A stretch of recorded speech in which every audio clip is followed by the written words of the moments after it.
bootable sehingga bisa kita gunakan untuk melakukan penginstalan Windows pada komputer tadi.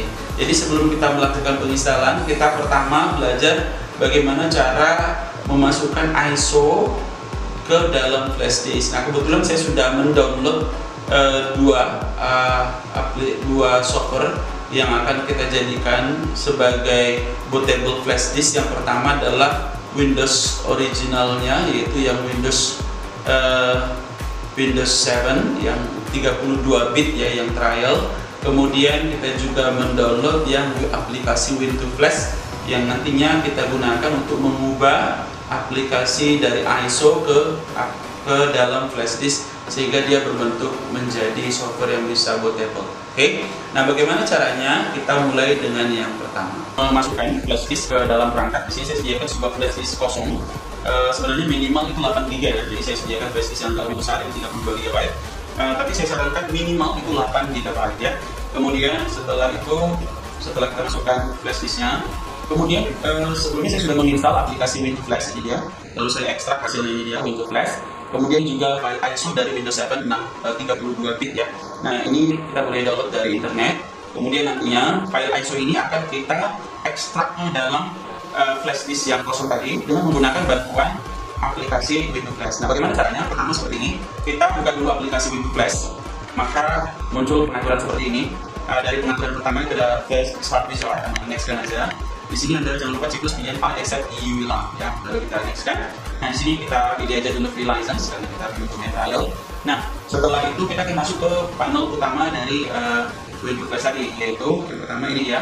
Di sini ada pilihan Windows Setup Bootable USB Wizard ya, jadi ada pilihan yang ini. Kita klik aja pada icon ini. Jangan lupa biar lebih mudah, kita checklist pilihan Always Start in Wizard Mode. Ya, lalu kita klik tombol next. Nah, di sini ada dua pilihan, I have inserted in my computer, atau kalau misalkan sudah ada Windows original di dalam CD kita. Tapi karena kita mendownload yang versi ISO, jadi saya pilih I have ISO image or shape ya. Jadi kita pilih yang I have ISO image, lalu kita klik tombol next. Langkah berikutnya adalah menentukan tempatnya, yaitu di mana ISO tadi berada. Jadi kebetulan saya sudah letakkan di drive D, jadi filenya saya cari di drive D, ini dia Windows yang 32 bit ya. Kemudian setelah itu tentukan kemana file tadi akan kita ekstrak ya. Yang pasti di sini kita pilih flash disknya. Ini kebetulan flash disknya bentuknya 32 bit ya sebenarnya. Nah, kemudian setelah itu kita klik tombol next, lalu next lagi. Ini ada muncul konfirmasi warning, artinya adalah karena pada proses di sini kita akan melakukan pemformatan hard disk terlebih dahulu, pemformatan flash disk terlebih dahulu.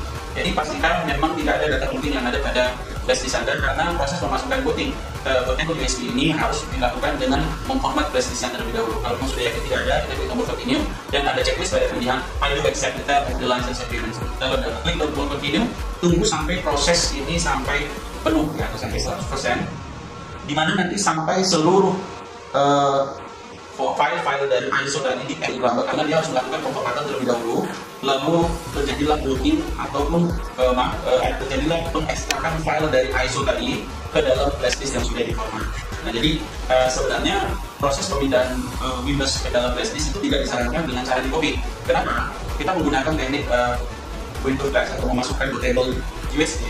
Karena nanti pada saat kita menginstal Windows pada komputer, maka yang kita jadikan bootable-nya itu adalah yang first bootnya adalah pada pilihan USB. Nah, kalau sekiranya kita tidak membuat bootable, maka walaupun di dalamnya ada Windows atau aplikasi Windows, sistem operasi Windows, kalau dia tidak melalui proses bootable seperti ini, maka tetap flash disk itu tidak bisa dibaca sistemnya, sehingga yang terjadi adalah Windows proses bootingnya tidak berjalan dengan sempurna. Nah, ini kita tunggu sampai proses terjadi sampai 100% ya. Jadi kalau nanti dia sudah sampai di 100%, langkah berikutnya adalah data ini kita klik tombol next ya. Jadi pastikan walaupun sudah sampai 100%, kita harus melewati beberapa tahapan lagi, seperti kita next kan dan kita keluar terlebih dahulu. Jangan langsung kita cabut flash disknya walaupun sudah 100%. Nah, di sini kita pastikan dulu dari aplikasi Win2Flash-nya kita sudah keluar. Nah, sebenarnya bukan hanya aplikasi Win2Flash yang bisa kita gunakan untuk membuat bootable USB. Sebenarnya banyak aplikasi seperti Rufus ya, Rufus juga bisa, bahkan file-nya lebih kecil. Nah, bisa kita download dari internet ya. Jadi file-file ini sangat membantu. Lalu pertanyaan berikutnya adalah apakah USB bootable ini bisa hanya untuk Windows 7 saja? Sebenarnya tidak ya. Ini bisa juga kita pakai Windows 8, Windows 10. Yang pasti dia merubah file ISO ya. Jadi kuncinya kita pada saat mengcopy file Windowsnya harus yang berekstensi ISO. Nanti dari ISO tadi kita ekstrak ke dalam USB menggunakan bantuan aplikasi ini. Hampir mirip seperti aplikasi WinRAR. Bedanya nanti ketika jadi ekstrak di flash disk tadi ada sistem boot ini yang berfungsi untuk sebagai boot dari sistem operasi di awal. Oke, nah ini masih 33%, kita tunggu dia sampai 100. Nah karena proses ini membutuhkan waktu yang agak lama, maka kita harus menunggu sampai data ini semuanya terpindah ke dalam flash disk. Catatan, kenapa minimal saya sarankan 8 GB flash disk dari flash disk kita? Karena Windows itu originalnya itu sudah hampir mendekati 2, atau sampai 3 juta, jadi 3 GB. Nah kalau misalnya dia sampai 3 GB, berarti otomatis flash disk tidak punya spare lagi ya. Jadi makanya cara saya itu yang 8 GB ya, dan harus dalam keadaan kosong ya. Yang berikutnya di sini kita tidak usah khawatir karena data, kalaupun misalkan kita ingin menjadikan sebuah flash disk sebagai bootable-nya, kalaupun misalkan ada data, kita boleh langsung gunakan pintu flashnya, secara otomatis data di dalam itu akan terformat dan terbuat.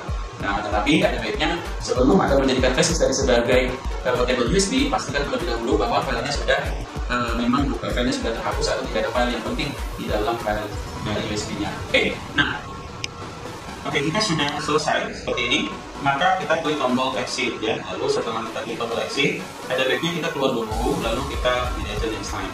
Nah sekarang kalau kita perhatikan, pada flash disk tadi yang kita pasang itu sudah terinstall atau terekstrak sebuah sistem Windows lengkap dengan bootable-nya. Jadi bisa kita pakai untuk melakukan proses penginstalan pada komputernya. Saya pilih game untuk proses memasukkan USB bootable Windows ke dalam flash disk menggunakan bantuan aplikasi Windows Flash. Sebentar. Baik, setelah proses ekstrak tadi berhasil selesai sampai 100%, maka dia akan muncul ke tampilan setting Windows seperti ini. Nah, pada setting Windows ini kita perlu memilih ya. Pertama sekali kita harus memilih dulu pengaturan di awal, yaitu language-nya, time currency-nya, dan juga keyboard input-nya. Ya, sebenarnya kita boleh ganti bahasanya dan juga daerahnya ataupun keyboard. Oke, sementara kita bisa ganti. Klik ke tombol next, lalu kita pilih install now.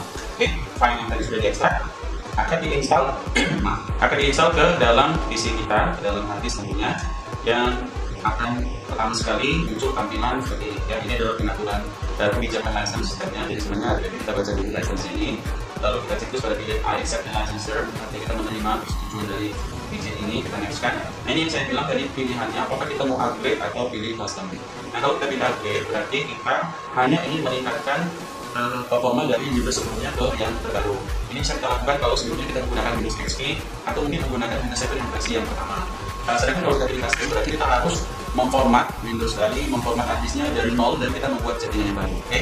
Nah karena di sini kita akan coba merakit, saya pilih custom. Oke, ini dia. Jadi kalau kita perhatikan di sini ada 3 partition sebenarnya. Yang pertama ini adalah sistemnya, yang ini adalah file temporary. Yang perlu kita perhatikan adalah pada pilihan partition 2 dan partition 3. Partition 3 ini adalah drive D dan partition 2 adalah drive C-nya. Nah, kami juga akan melakukan penginstalan. Ada baiknya kita format dulu dengan cara kita hapus dan setelah itu kita klik tombol new dan kita apply. Nah, ini sekarang dalam posisi hard disknya itu dalam keadaan terhapus ya, jadi tidak ada lagi isinya, dan untuk memastikan sudah terhapus, kita klik tombol format lalu kita okekan supaya data yang ada di drive C ini terhapus ya, karena memang sudah terhapus maka formatnya bisa lebih cepat. Lalu kita klik tombol next, maka terjadilah proses penginstalan, yaitu memasukkan file-file yang tadinya extract ke dalam drive C yang kita pilihkan tadi yang sudah kita buat yang baru. Cukup kita tunggu aja sampai proses dari kelima proses ini sampai selesai, dan pada dasarnya Windows sudah selesai terinstall kalau sudah selesai sampai di complete installation. Nah, sebagai catatan, nanti jika prosesnya sudah berjalan dengan baik, maka pada langkah terakhir nanti kita diminta untuk melakukan restart terlebih dahulu, yaitu mematikan proses ini dan sudah di restart, atau sebenarnya kita biarkan aja karena dia akan restart dengan sendirinya. Nah, tapi hati-hati ketika kita merestart dari tampilan selesai proses penginstalan ini, kita harus ingat tadi bahwa pengaturan flash disk adalah sebagai firstborn. Kalau itu tidak kita ganti, maka dia akan kembali lagi melakukan proses penginstalan Windows. Nah, itu makanya pada saat restart kita harus kembali lagi ke BIOS dan mengganti bootnya itu bukan ke flash disk lagi, tapi ke hard disk, supaya bootnya itu yang dibaca bukan flash disknya lagi, tapi hard disk yang sudah kita install dengan Windows yang terbaru ini. Jadi hati-hati. Apa yang terjadi kalau kita tidak mengganti settingannya ke hard disk dari flash disk?